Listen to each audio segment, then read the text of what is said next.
Hello world, this is your boy Ziggy, and I'm here technically to talk about pay-per-view for anybody that's a wrestling fan. I'm here to talk about TNA Lockdown. Hash tagline, sorry about your damn luck. Now, first of all, I gotta say TNA over the past couple of months has been doing pretty decent. Ratings lately has been doing pretty good. But last night was bland, man. It was just, I don't want to say it was a weak pay-per-view, but it wasn't like Genesis or Against All Odds. Hell, even Victory Road good. It was just a slow show. And the way Lockdown's pacing was going, it took like only like 3 matches to save this show. But it really didn't do that because the 3 matches that were advertised were either A, thrown together 2 weeks before the pay-per-view, and B, they were fucking just thrown together all together. So the first match on the card I'm going to talk about was the Lethal Lockdown match, and oh boy, was this a interesting one, because in this was Garrett Bischoff, Austin Aries, Mr. Anderson, AJ Styles, and the return of Rob Van Dam. And on the other side of the coin, you had Eric Bischoff, Bully Ray, Christopher Daniels, the newly shaven Kazarian. I don't know what the hell he was thinking, and Gunner. The match was a good way to kick off the show. Note that both Eric and Garrett shouldn't even be in a damn ring, but at the same time, that being said, at the same time, I digress. Anyway, the match was good. The crowd seemed to be into it a little bit.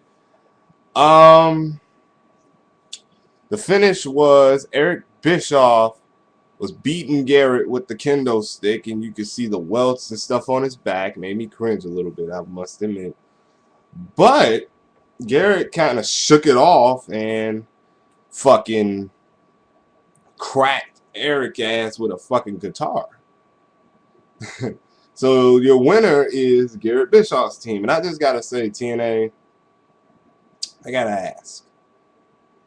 Ever since Bound for Glory, when this whole thing started with Garrett, I was kind of thinking to myself, they're not stupid enough. They're not crazy enough to turn this kid face, let alone let him be a wrestler. If you can remember, the last time a referee turned wrestler was 2009. Referee Shane Sewell. Remember that, TNA? Yeah, I bet you do. Anyway, the match was a good way to open the show. And I thought this was going to be a nice way to elevate Lockdown, but sadly enough, it was inferior to the next 2 matches. Speaking of the next match was the World Tag Team Titles. The World Tag Team Title match, of the team of the Motor City Machine Guns, whose, by the way, music didn't play till they got in the cage. Talk about a botch. That was horrible. And the team of the Wild Cards, Samoa Joe and Madness. Yeah. Anyway, it was an okay match. I don't know what it was. Was it either the fact that the match was called a week before the pay-per-view and it didn't get too much time? Or was it the fact that the cage was kind of standing in their way? Because I thought the match was kind of slow. I thought it was kind of... It was very... I was, to the average great tag team wrestling fan, it was disappointing. Because knowing Joe and Madness and seeing their kind of work, they could have done a whole lot better than they could. And knowing the Guns, they could have... This match could have been a show stealer, but it turned out to be a disappointment. It turned out to be a very disappointing. And the winners of that match turned out to be Joe and Madness, which is a good decision. Because Joe and Madness only held the titles for about 2 months. And taking them off them that quick would have been like, I wouldn't say stupid. It would have just been not smart. Then we go to a continuation of bad matches. All I gotta say is television title, Devon retains. Thank God. I hate Robbie E. He's a Zack Ryder wannabe. He should get off my TV. And that is it. And that is all. What else? Oh yeah. Then we get to the Knockouts title. Wait. For the Knockouts, yeah, it was the Knockouts Championship, which consisted of Velvet Sky and Gail Kim. Another match that on the surface would have been decent because Gail Kim, like her or not, Gail Kim's a good wrestler. Gail Kim could have carried Velvet Sky. Velvet, well, she's not behind the bitchy. Well, if she's not behind the good girl act, can be a very good wrestler too. The only problem is the styles are horrible. Gail Kim, here's Gail Kim. She should be a face. Velvet should be a heel. Velvet in-ring work as a face is bad, while her in-ring work as a heel was pretty good. Velvet's in-ring work as a heel is okay, while her in-ring work as a face was pretty damn sweet. How about this, TNA? How about you book Velvet to the point where she just had enough? Stop earning chances. It just takes shortcuts. Give fucking Velvet something new to work with, like a heel turn. I love Velvet Sky. She's decent looking. But she needs to be a heel, not a goddamn face. It just don't work for her. It doesn't. Match was decent. Gail won. Although I think Velvet should have won. But it is what it is. Velvet Sky. I don't know. Cause now who does Gail Kim have to challenge her for the title anymore? I mean, she's run out of challengers, basically. She's run out. Do we give her Mickie James? Do we give her Tara again? God only knows we do not want to see Madison Rayne again. As the Slut Daddy would politely put it. Go face. On a side note, he was right. She do look like a goat. Woo! Okay, on to the next match, which potentially should have been an important match, but it ended up being a bullshit clusterfuck. And I'm talking about Crimson, Matt Morgan. Damn, this was a bad match. Damn, this was a bad match. I damn near fell asleep. And it's not, and don't get me wrong, it's not Matt Morgan's fault. It's actually the fact that TNA decided to make an undefeated streak that doesn't even matter. It's been booked all wrong, so to speak. Crimson, in the beginning of 2011, we didn't know who the fuck Crimson was, first of all. Second of all, he started getting booked in tag team matches with Scott Steiner. And then all of a sudden, you break him off. You feud him with Abyss. He gets a decent little win against Abyss. Then you rush into a feud with Joe, who, in my opinion, should have been at Bound for Glory as well. Then he was booked to win the Bound for Glory series, I think. Until we found out that he's boring. He's decent on the mic, I guess. In-ring style is that of nothing. So they cut the rug from under him right away. Put him in a tag team with Morgan. Kinda kept the streak alive until they started losing tag team matches to Joe and Madness. Turned Crimson heel. And then we got this match. All I have to say is Crimson won in a stupid ass, punk ass, bitch ass way that I can agree was true. The way it should have been done was Crimson should have won like a dominant heel that has an undefeated streak, or have Morgan just get the streak ended altogether. It's been 15 months, right? In 15 months, it's had a good run. Or just give Crimson someone that can give him a run for his money, or just end Crimson. I don't like him. He okay outside the ring, but he just, God, pisses me off. I don't like him. And then we get to the match that ultimately, for all intents and purposes, saved the show. Well, it was the first of two matches that saved the show. Almost saved the show. How about that? It was Kurt Angle and Jeff Hardy. And all I got to say is, Kurt Angle and Hardy did a fantastic job. Like the Off the Road Show said, Select Daddy said. Did a fantastic job telling the story of the match. Jeff actually bled. I was shocked to see that. With all the face paint and all the stuff concerning it, Jeff actually bled for the first time. I was actually shocked to see blood on his face. But anyway, the match was pretty good.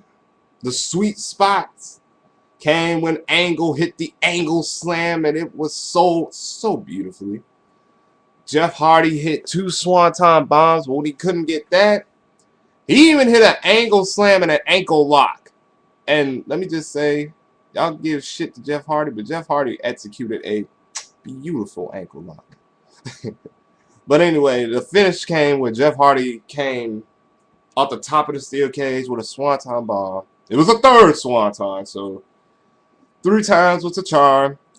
Jeff and Kurt Angle, I hope, continues. Because it should be a feud that TNA should be invested in. Because Jeff Hardy is arguably, like him or not, the biggest star on the horizon. Again, I guess. And Kurt Angle is an established name. He's a somewhat legend. But this match was pretty good. It was great, actually. Good psychology, good storytelling, good action all around. Match that should have saved Lockdown. It should have saved Lockdown. And I forgot. Oh, and I almost forgot. We had an Impact Wrestling segment with Ric Flair and Hulk Hogan, dude. Hulk Hogan, brother. Yeah. Fucking Ric Flair talking about, I have a problem with you, Hogan. We do not need to see this again. I'm sorry. Hogan and Flair are 2 old bats. They need to be cleaned out the closet really quick. Hogan should just stay in a general manager role. Rick should stay in a manager role. That's just it. No match. We see it at Summerverse 2012. No match. No mas. Please, TNA, don't do this. Do not do this. Okay. Moving on to the stinker of the match. Another stinker. Knockouts Tag Team titles. All I gotta say is Eric Young didn't get involved. ODB dominated. Blah, blah, blah, blah. And I do have to say, Sarita and Rosita, call me. Please call me. Call me. Excuse me. So now, oh, and ODB and Eric Young retaining tag team. Knockouts tag titles. I don't care. All right. So anyway, we get to the main event. The match that was 5 months in the making. James Storm, Robert Roode, TNA World Championship. All I gotta say is the match was very good. Almost match of the year candidate for sure. The drama was nice. I liked the way it started with James Storm not waiting to the opening bell to beat the fuck out of Roode. And Roode did excellent as a heel, drinking the beer, telling James Storm to get up, you son of a bitch. All this type of good heel shit from Roode. You know, just good heel shit from Roode altogether. And the only reason this match will get shit on because it was on a bad pay-per-view lockdown. I gotta admit it was horrible. But I gotta say the finish was kind of decent. I liked it. It gave that sense of, damn, fucking James Storm was this fucking close. And we knew James could beat him. And booking-wise, TNA did an excellent job of basically saying, what it's like TNA was like, we're giving this time to develop even more. Give Roode like one more bullshit win at like Sacrifice or something. And then at Slammiversary, you have, in the 10th anniversary, you have James Storm finally win the TNA Championship for a second time.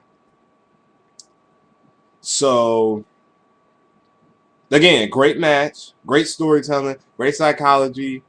Both was bleeding, so that made it even better. The blood made it even better since it was a fucking steel cage. So, of course, blood was supposed to be in this. But, yeah. So, all in all, my overall grade for the show is gotta be a D+ because you had a good opener, and then it fucked over went down. Then you had Angle and Jeff kick it back up just a little bit right here. And then you had Sarita and Rosita fucking up again, and then you had Roode and Storm. So all in all, 3 matches ultimately almost saved the show. Lethal Lockdown, Angle and Jeff, Storm and Roode, but unfortunately it's still a D. It was a mess show. It was It wasn't as good as Lockdown 2011. Let's just say that. So this is the first time doing a wrestling review. So this has been Ziggy. And I want to point out that Lockdown, with WrestleMania's, the WrestleMania season gone now. WrestleMania was a good show. So, of course, Lockdown wasn't going to hold a count. I want to point out that Lockdown 11 was better than WrestleMania 27 last year. But this year, 28 overshadowed Lockdown tremendously. So, that's probably why Lockdown was so horrible. Was so bad. So, alright. This has been Ziggy.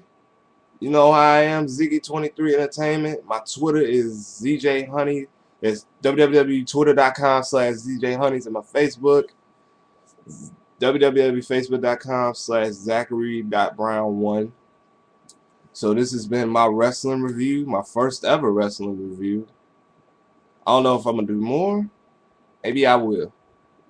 So, I'm gone. Peace. See that?